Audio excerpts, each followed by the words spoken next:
స్టేషన్లో ఉండాల్సిన వాడివి బయట ఎలా తిరుగుతున్నావురా? నిన్ను ఏయ్! చెప్పరా చెప్పు చెప్పరా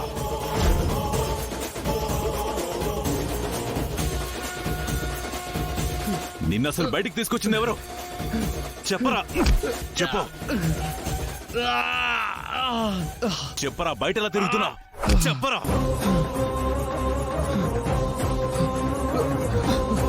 రేయ్ చెప్పరా చెప్పు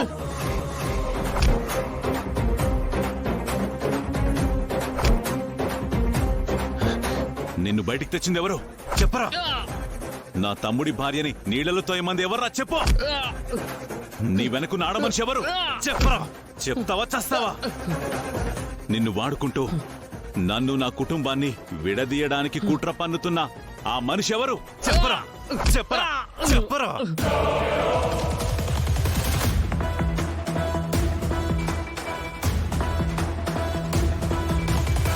చెప్పరా చంపకండి సార్, చంపకండి సార్, చెప్తాను. చెప్పరా చెప్పు చెప్పరా చెప్పు చెప్పు చెప్తాను చెప్తాను చెప్తాను చెప్తాను. ప్రవళిక అండి.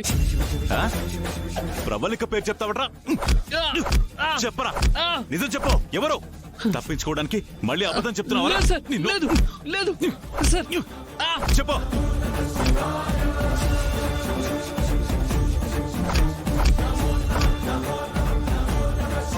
ప్రవళికకి మీ కుటుంబం గురించి మొత్తం తెలుసు సార్. నేను మీ కుటుంబం గురించి తాగివాగిన ప్రతి మాట, చేసిన ప్రతి వెదపని వెనుక ఆవిడ హస్తమే ఉందండి. మీరు 5 ఏళ్ల క్రితం ప్రవళికని ప్రేమించి తనని పెళ్లి చేసుకోకుండా జానకమ్మ గారిని కట్టుకున్నారు కదండి. అప్పటి నుంచి ఆవిడకి మీ మీద ప్రేమ కాస్త పచ్చి పగగా మారిపోయిందండి. అప్పటి నుంచి మీ నాశనం చూడాలని చాలా విధాలుగా ట్రై చేసింది. మొన్న మీ కూతురు రామలక్ష్మి పెళ్లిలో కూడా మీ ఇంటి గొడవల గురించి తను పూర్తిగా తెలుసుకుంది. నేను రావాల్సిన టైం వచ్చింది, ఆ రఘురావు నాశనం దగ్గర పడిందని చెప్పి ఊళ్ళోకి దిగిపోయిందండి. ప్రవళికకి నేనంటే అభిమానం, ద్వేషం కాదురా. తన గురించి లేనిపోనివి చెప్పావంటే చంపేస్తా. నిజం చెప్పు. అవునండి సార్. ప్రవళిక నిన్ను పోలీసులకు పట్టించిందన్న కోపంతో కట్టుకో తల్లుతున్నావు కదరా? లేదు చెప్పరా సార్, నేను నిజం చెప్తున్నాను సార్. నిజం చెప్పరా? పుట్టండి పుట్టు. ఇది కట్టుకథ కాదు, ఇది నిజం. ఆవి నన్ను పోలీసులకు పట్టించింది కదా, అది మీ మీద అభిమానంతో కాదు. కాసేపు అక్కడే ఉంటే నేను తన పేరెక్కడ బయట పెడతానో అన్న అనుమానంతో గుట్టుగా పోలీసులకు పట్టించింది. తర్వాత ఆవిడ స్టేషన్కి వచ్చి మమ్మల్ని రిలీజ్ చేసింది. ఆవిడలో బయట కనిపించే మనిషిని చూసి మీరు నమ్మలేకపోతున్నారు, కానీ లోపల వేరే మనిషి ఉంది సార్.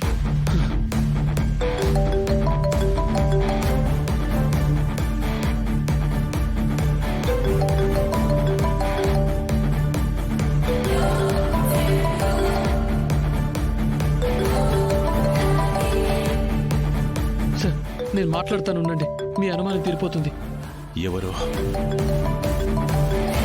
మాట్లాడా.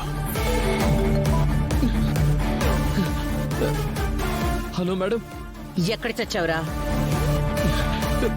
చిన్న పనుండి అలా బయటకు వచ్చాను మేడం. ఎద్దవా, నువ్వు బయట తిరగడానికా నిన్ను స్టేషన్ నుంచి బయటికి తీసుకొచ్చింది? నిన్ను ఆ రఘురాం వాళ్ళ కుటుంబంలో ఎవరైనా చూస్తే ఇంకేమైనా ఉందా? ఆ రఘురాం కుటుంబం నాశనం అయ్యేంత వరకు నేనేంటో వాళ్ళెవ్వరికీ తెలియకూడదు.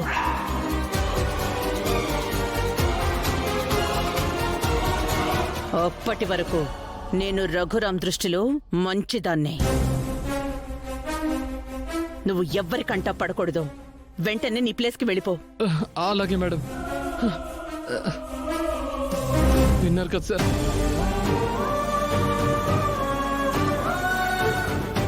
నేను చెప్పేంత వరకు బయటికి వెళ్ళొద్దు అంటే మీరెందుకు వెళ్ళరా బయటికి? కోడి పెట్టల్లో ఒకే మూలను ఉండలేం కదా మేడం. పైగా ఎవరూ చూడకూడదని జాగ్రత్తగా చూసుకుంటూనే వెళ్ళాం. కానీ గ్రహచారం, ఏం చేస్తాం? పోనీ ఆ రఘురాం చూసినా, నేను దొరికినా ఇంకో 2 దెబ్బలు తినేసి ఏదో చెప్పుకునేవాళ్ళు. కానీ అప్పుడే మీరు కరెక్ట్గా టైంకి ఫోన్ చేశారు. ఇదే మాటలు ఇదే క్లాస్ తీసుకోవటం వల్లే ఆ రఘురామ్కి దొరికిపోయాం. అయితే ఆ రఘురామ్కి నా గురించి పూర్తిగా తెలిసిపోయిందన్నమాట. పిసరంతా కూడా బ్యాలెన్స్ ఏం లేదు మేడం, మొత్తం తెలిసిపోయింది. అయితే నిజం తెలిసాక రఘురామ్ నా కోసం ఇక్కడికి వస్తాడు. అంతే కదా మేడం, ముందు మీరు ఇక్కడి నుంచి ఎస్కేప్ అయిపోండి. అయితే ఆ రఘురామ్ని పూర్తిగా పతనం చేసి పాతాళానికి తొక్కేయాలన్నా ఇన్ని సంవత్సరాలు నా పగ ఇక నెరవేరదా?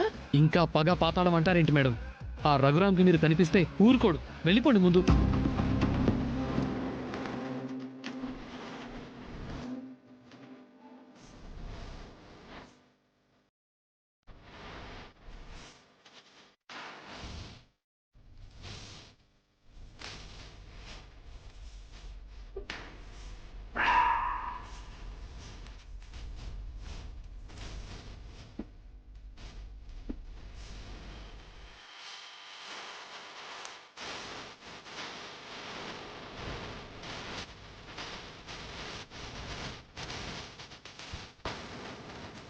పారిపోమ్మంటే ముసిముసి నవ్వులు నవ్వుతారేంటండి?